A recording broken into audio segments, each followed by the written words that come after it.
All right, so we're after it. Got the snow bear on the F-150. Probably 320 feet of fun because we've been starting to clear out here on the backside.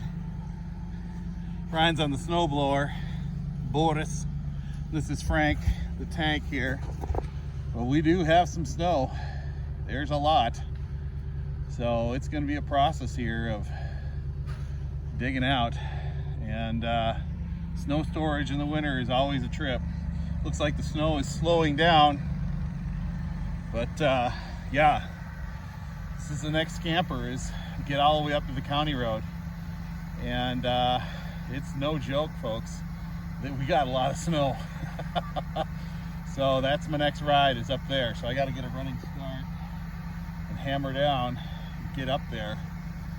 And hopefully nobody's coming on the county road. And we'll just clear it out from up there, and we'll see what the plow truck has done. So yeah, I mean, if this snow was heavy and wet, we'd be done. We'd be screwed. I'd be using the snowblower for the whole thing, which I've done before.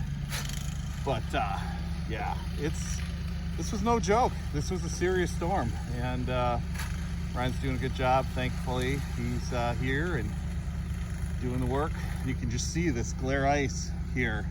I actually used solar salt on this section up here, and it started to melt out all this heavy ice, and you can kind of see where it's roughed up over here. You can actually see the ground. So that solar salt, cheap way to get through that ice sheet.